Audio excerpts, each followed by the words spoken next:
Doctor Who Season 1. I know this is probably a hot take since he only had one season, but Christopher Eccleston is definitely my second favorite Doctor. My favorite being Peter Capaldi.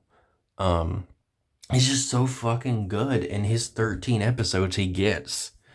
I love his catchphrase, fantastic. He uses it in so many different ways. Sometimes it doesn't make sense when he says it, but just the way he says it, it's just really cool. Um, so let's talk about the episodes. I already know what the first one is, so I'll immediately talk about that.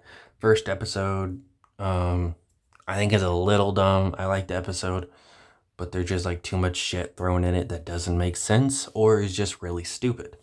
He meets Rose, he casually tells her boss is dead, and she has like no reaction. Like she's not used to this doctor stuff yet. Why the hell does she have no reaction? Um, he blows up her building. She's kind of pissed about that. Also doesn't really feel in character for the doctor. It doesn't feel like something he would normally do. Even though there was nobody in the building. I just didn't really feel like something the doctor would do. Mickey's here. He's just a pussy in this episode. There isn't much character to him. He does get a lot of character growth, and I end up liking him more than I do Rose, because she's just such a dick at times, not even just to Mickey, which I definitely will explain later. Doctor saves the day, whatever, she's his new companion. Second episode takes a more emotional turn. Really good episode, definitely one of my favorites. It introduces the character of Cassandra, a trans human who is like the last, like fully human on Earth is what she says. And that's because, most humans are advanced now. They have like different genetics, look different, whatever.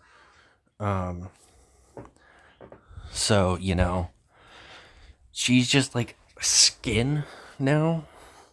Yellowish skin with just eyes and a mouth. She does mention she's trans. She says that she used to be a little boy, which is pretty cool to introduce a trans character so early on, especially in 2005, and it's not shown in a negative light. And it also shows that people are really stupid that are currently criticizing this show and have been since Jodie Whittaker became the Doctor, claiming Doctor Who is woke now, even though the show has always dealt with political shit, even in the really, really early seasons in the 60s and shit. I mean, the Daleks were literally made to combat the Nazis, because people were still celebrating the Nazis at that point. People are still today. Not as, largely, but it's still a thing, which is fucking disgusting. But yeah, it's always been a more political show, left-winged. So I really don't get what people say that shit for. Like, it's like they watch the show with their eyes and ears closed. The fucking first episode, the Doctor mentions a gay character. He says that, she's an alien, he's gay, it'll never work out. Even though they basically show that it's at least been a while since he's been the Doctor. When he meets Rose in the first episode, I forgot to mention this. He starts looking at himself like he doesn't really recognize his body and stuff, like it's a brand new regeneration. But they start saying that he's like been to the Titanic and all this shit. And on top of that, like, there's this guy that apparently knows about the Doctor, but he ends up getting killed. I think that was just like really dumb.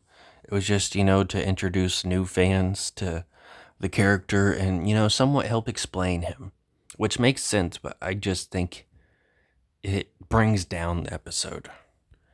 In episode 2, back to that one, the Doctor's on this ship with a bunch of aliens. One of them is the last human, the only non-alien on there is the one that ends up being the threat because she wants to kill everybody, sue, make a bunch of money, which ends up making her second appearance in the show a little bit weird, which I will get to that. So, actually, I can't get to that yet. That's in the next season. But I will get to that when I do the review for the next season, because I've already started it. I'm on like episode 7, I think. But, anyways, you know, Doctor ends up defeating her. She like fucking explodes. But, they do a little retcon to finish her story, which I'm fine with. Though it's not even fully a retcon. Third episode, honestly, not very good. If I remember correctly, it was just more setup for the Bad Wolf stuff, and just really wasn't that entertaining. Yeah, the Unquiet Dead. They had, Shakespeare, I think. It was cool and all, but definitely one of my least favorite episodes. There really isn't even much to talk about in that episode. Episode 4, Aliens of London, and as a two-parter, honestly, really good. The humor works in it. These aliens that peel off human skins, and then they squeeze into the suits. They have like this thing around their neck so they can squeeze into it more. It's just really good. The humor, the fact that the suits compressing them too much, wearing the human skin, so they fart a lot, is pretty funny. Though they end up not using that in the third parter, they only make like one mention to it, which I think is really dumb, because they were going for a more serious episode, trying to make you side with her and feel bad for her, which I did not. But that's just my opinion, which I'll get to that when I get to the third part. Sixth episode, The Dailiq, is amazing. It's honestly probably one of my favorite episodes ever in the series. Like, it's just amazing, and I think it's like one of the rare times the Doctor is shocked at what someone says to him. Not because of their motive or what they're doing, because what they say about him. He tells the Dailiq because it's begging for orders, because it's supposedly the last one ever, which they end up retconning not too long in this fucking season. That it wants orders, so he gives it an order and tells it to kill itself, just coldly, because of how evil the Dailiqs are. But the Dailiq responds with just a few words: "You would make a good Dailiq," and it just quiet, and I don't know why I can say it. It makes the Doctor quiet. It just, oh my god, it's awesome. No, there isn't much to it besides that. Like, there's a lot of death, there's a lot of innocent people dying. It does lead up to some other stuff. It's just a really good episode, but there isn't too much to talk about in that episode. Episode 7 had Simon Pegg, of all people, in it, who, I'm a horror fan, so I know him from Shaun of the Dead, even though I haven't seen that movie. So it was cool to see him in this show. It was a very interesting episode. I don't know if anybody's talked about this before, but I've always thought it was cruel what the Doctor did to Adam. The Adam just got curious. He's a human. Humans crave to know the unknown. That's just a fact. So, he ends up doing something on the planet. It ends up fucking up the Doctors, almost getting him killed. It was the only thing keeping them alive, was the fact that Simon Pegg's character didn't know who the Doctor was. But when Adam gets the fucking brain thing, so he has knowledge, Simon Pegg can also see his knowledge. So he ends up figuring out who the Doctor is. So the Doctor just cruelly leaves him with his mother with that thing in his head. And he says, well, you gotta live a quiet life or you'll be dissected. It's just such a cruel thing to do. Especially since in the next episode, Rose fucking changes time and gets the Doctor literally killed. Like, there's no way to even regenerate it in this way. He's just gone from fucking time. He takes her to go see her father, and He had died when she was young. She never got to meet him. She was only 6 months old when she died. When he died. So, she goes to just like give him somebody to stay with when he dies. So the doctor allows it. She knows that she can't change time, but she ends up fucking pushing her dad out of the way and stopping him from being killed, which changes time. I can't really say what I would do in this situation. It's very unique. If I had someone loved that I could save, I don't know what I would do, but she knew the stakes, so it's just a very weird situation. He ends up keeping her around, though, after that. Yet he got rid of Adam after a little mistake when he didn't know any better. Though I honestly didn't like Adam that much. It's not like I really enjoyed his character. We only saw him for 2 episodes, and he didn't do much in those. It just, it's just really cruel. Especially because he just didn't know what he did wrong, but Rose did. The Empty Child, love this two-parter. Wasn't a fan of fucking Captain Jack. I've never really been a fan of him. He was okay when I originally watched this show years and years and years ago, but knowing what I know now about him and how he just liked to sexually harass people on set and claims that it's just silliness and tomfoolery and cancel culture is just chewing at the bone to get him. No, you don't fucking whip your dick out in front of your cast members. It's not okay, He's fine at best when I originally watched the show, but now I just don't care for him. I hate him every time he's on screen. I never really cared for him when I originally watched the show, and I care for him even less now. There is a cool line where he starts flirting with this guy. Rose is weirded out about it, and the doctor tells her to not be daft. Rose also uses gay as an insult in one episode. I think the doctor shows somewhat of an emotion, and she's like, "You're so gay." Rose is not a very nice person. She's definitely my least favorite companion of any companion, which I know definitely isn't a popular opinion. A lot of people love Rose. I might forget to mention it, so I'm just going to say it now. In season 2, in the Cybermen episode, she literally just insults somebody and calls them stupid for no reason that she doesn't even know. They're in an alternate reality. There's this girl that says this guy's the president, but in her world, he would have been prime minister. So she's like, or she's just daft, which daft means stupid. It's just so mean for no reason. She's just such a jerk. She cheats on Mickey a few times. She gets mad at Mickey because he tried to move on because she's gone all the fucking time traveling, and he never knows when she's gonna be back. Especially since at one point she had been gone for a whole year. She didn't mean to. The doctor had told her it was only a few hours, but still, she was gone a whole year. No contact with him at all. Never called him, not even once. She had done a few, events at that point, and she just never called him. She had called her mom at one point, but not him. It just shows that she doesn't truly appreciate Mickey. And, she ends up getting pissed at him because he moved on, which is just so stupid. She was clearly in the wrong, and that made me like her even less. Not a huge fan of her, but anyway, back to The Empty Child. An amazing episode. The plot twist at the end was all right, where they mentioned that the fact this girl's brother died.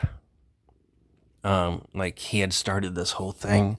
There's this ship that was meant to heal people, but it ended up not working because it had never healed people before, and he had died wearing a gas mask. So when they healed him, the gas mask fused to his skin and became his bones and stuff. It was just very different. So they have the plot twist that she had her brother, was actually her son. And she had had him when she was at a young age, which was not acceptable at that, time period. So she had to hide that fact. But he had never knew his mother, so, he always says, "Are you my mummy?" And, all the other people do too because they're connected to him. But, he ends up hugging his mom and, they heal. So he, like, straight up comes back to life. And now this side character had barely any lines. He was just there for more, plot convenience. He was a pretty interesting character from what we saw. But, he only has 2 scenes, as a human anyway.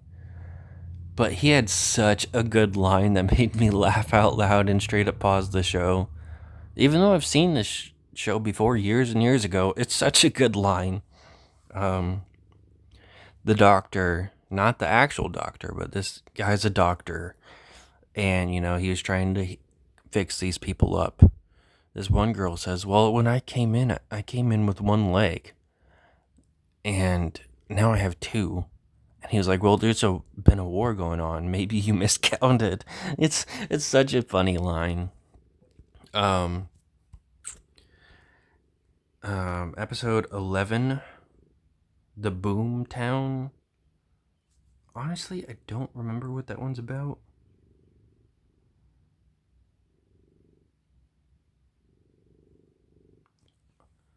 I can't think what it's about. What is Boomtown about, man? Give me more information than that. Well, that should have been obvious. It was the 3rd part for the alien thing. Now, the episode was good. It dealt with more Mickey and Rose's relationship. But,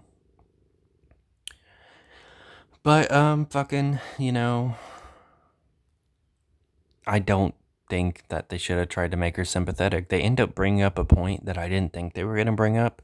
The fact that she's begging for mercy in someone else's skin of someone she murdered. But, she's like, well, there's a lot of cool debates. I do really like her interactions with the doctor, but I really don't think she deserved a second chance. She was an awful person. Sure, she was raised that way, but people can change. I was raised in a really bad environment. I used to not be such a good person, but I changed for the better, and nobody pushed me in that direction. I did that myself. And she was literally killing people. I don't think she deserved a second chance, in my opinion. The 2-parters, unfortunately, it's the last thing with Christopher Eccleston because he had problems with the writers. So he only got 1 season when most doctors get 3 seasons or more. But, most doctors in New Who, which is this one and forward, get 3 seasons. But some of the old doctors in the 60s and beyond got like 7 seasons. Anyways. I wasn't a huge fan. 2-parters were good, but definitely not as good as some of the other episodes. They were entertaining. Some of it was really funny. I didn't like how the stakes were lowered when you find out that the thing that supposedly disintegrates people is just a teleporter. Whatever, I guess. There ended up being a lot of stakes. A lot of people died, including Jack Torrance, which I was perfectly happy with. But, he ends up coming back to life. Rose accidentally revives him somehow. Because she gets the power from the TARDIS. Because she needed to go and save the Doctor. She wanted to. So, he gets brought back to life, unfortunately. Even though Linda, who is a character I really enjoyed, does not get brought back to life. She only happens to bring back 1 character for some reason. Then the Doctor regenerates and has a pretty good speech where he tells her she was fantastic, and so was I, referring to himself. A really good start to a new version of the series. I will say that coincidentally, it's pretty funny. The last time we had something Doctor Who related, which is the Doctor Who movie, which I plan to watch soon if I find it on anything. streaming, or maybe I'll get a DVD. Anyways, the last time we had something Doctor Who related was 9 years ago, and Christopher Eccleston was the Ninth Doctor. Just so cool. But yeah, that's pretty much it. Really wish you would have got more seasons. A lot of season 2 feels like some of those episodes were made for him, especially since, one of the episodes ends up being the Titanic. I don't know if it's in season 2, it might be later, but I'll just talk about it more when I review season 2.